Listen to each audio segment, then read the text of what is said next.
जय श्री राम, जय श्री कृष्ण। आइए आज हम आपको गरुड़ पुराण से 84 लाख योनियों में मनुष्य जन्म की श्रेष्ठता, मनुष्य मात्र का एकमात्र कर्तव्य और धर्माचरण। श्री कृष्ण जी ने कहा, हे ताक्षर्य, मनुष्यों के हित एवं प्रेम तत्व की विमुक्ति के लिए जीवित प्राणी के कर्म विधान का निर्णय मैंने तुम्हें सुना दिया।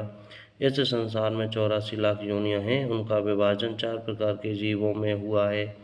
उन्हें अंडज, स्वेदज, उद्भिज और जरायुज कहा जाता है। 21 लाख योनियां अंडज मानी गई हैं। इसी प्रकार क्रमशः स्वेदेज, उद्भिज तथा जरायुज योनियों के विषय में भी कहा गया है।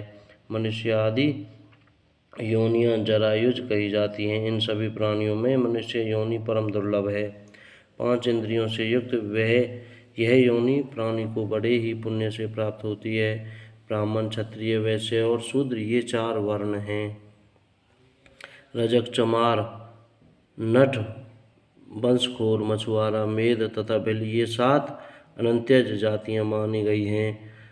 म्लेच्छ और तंबू जाति के भेद से अनेक प्रकार की जातियां हो जाती हैं। जीवों के हजारों भेद हैं। आहार, मैथुन, निद्रा, भय और क्रोध ये कर्म सभी प्राणियों में पाए जाते हैं।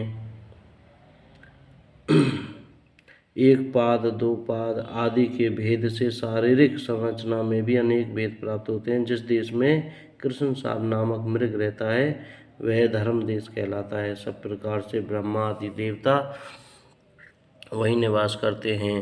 पंचमहाभूतों में प्राणी, प्राणियों में बुद्धिजीवी, बुद्धिजीवियों में मनुष्य और मनुष्यों में ब्राह्मण श्रेष्ठ है। स्वर्ग और मोक्ष के साधनभूत मनुष्य योनि को प्राप्त करके जो प्राणी इन दोनों में से एक भी लक्ष्य सिद्ध नहीं कर पाता, निश्चित ही उसने अपने को ठग लिया। 100 का मालिक 1000 और 1000 वाला व्यक्ति लाख की पूर्ति में लगा रहता है। जो लक्षाधिपति है वह राज्य की इच्छा करता है।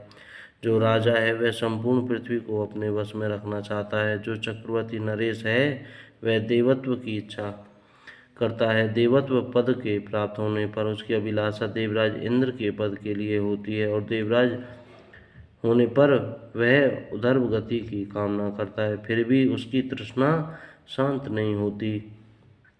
तृष्णा से पराजित व्यक्ति नरक में जाता है।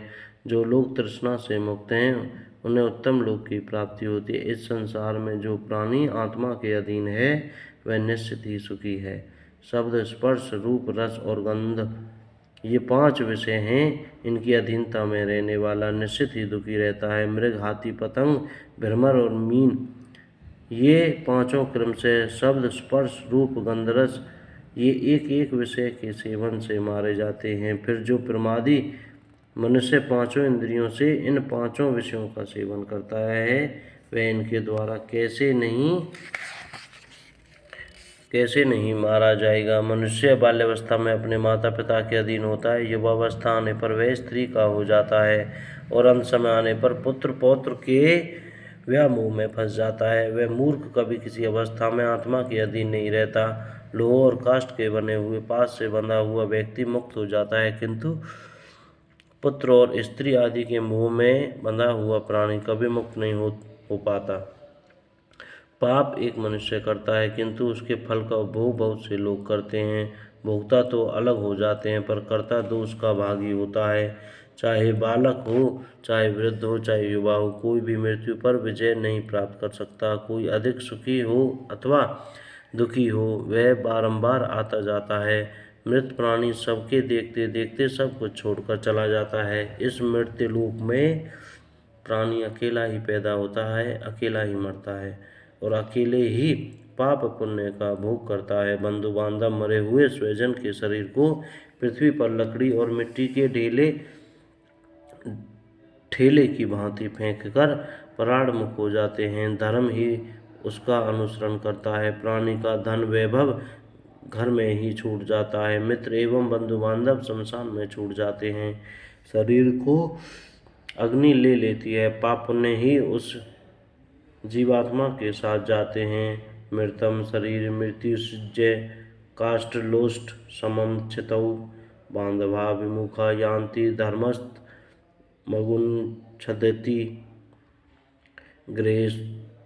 ग्रेष्वेत्था निर्वर्तन्ते शमशानानि बांधवा शरीरं बहिरादत्ते सकृतं दुष्कृतं व्रजेत शरीरं वहीना दुग्धं पुण्य पापम से स्थितम। मनुष्य ने जो भी शुभ या पाप कर्म किया है वह सर्वत्र उसी को भोगता है। हे पक्षीराज, सूर्यास्त तक जिसने याचकों को अपना धन नहीं दे दिया तो न जाने प्राप्त होने पर उसका धन किसका हो जाएगा। पूर्व जन्म के पुण्य से जो थोड़ा या बहुत धन प्राप्त हुआ है उसे यदि परोपकार के कार्य में नहीं लगाया या श्रेष्ठ तुझों को दान में नहीं दिया तो उसका वह धन रटता रहता है कि कौन मेरा भर्ता होगा। ऐसा विचार कर धर्म के कार्य में अपना मन लगाना चाहिए। मनुष्य श्रद्धापूत शुद्ध मन से दिए गए धन के द्वारा धर्म को धारण करता है। श्रद्धा रहित धर्म इस लोक तथा परलोक में फलीभूत नहीं होता। धर्म से ही अर्थ और काम की भी प्राप्ति होती है। धर्म ही मोक्ष का प्रदायक है। अतः मनुष्य को धर्म का सम्यक आचरण करना चाहिए। धर्म की सिद्धि श्रद्धा से होती है, प्रचुर धनराशि से नहीं। अकिंचन अर्थात धन वैभव से रहित श्रद्धावान मुनियों को स्वर्ग की प्राप्ति हुई है। श्रद्धा रहित होकर किया गया होम, दान तथा तप असत कहा जाता है। हे पक्षिन, उसका फल न तो इस लोक में मिलता है और न परलोक में ही मिलता है। शुभम वा यदि वा पापम भुक्तेन सर्वत्र मानवः यदनस्ति मिते सूर्य ने दत्तम धनमर्थीनां न जाने तस्य तदितं प्रातः कस्य भविष्यति राटीति धनम तस्य को मे भर्ता भविष्यति न दत्तं द्विज मुखेभ्यः परोपकृते तथा पूर्व जन्म कृतात् पुण्याङ्गलं बहु चापकलं तदीदृशं परिज्ञा धर्मार्थे दीयते धनम धनेन धार्यते धर्मः श्रद्धापूतेन चेतसा श्रद्धा विर्विहितो धर्मो नेहा मूत्र च तत्फलम धर्माच जायते हार्तो धर्मात् कामो अपि जायते धर्म एवापर्वगाय तस्मात् धर्मं समाचरेत् श्रद्धाया साध्य धर्मो बहुभिन्नार्थ राशि भी अकिंचा ही मुनेः श्रद्धावन्तो दिवं गतः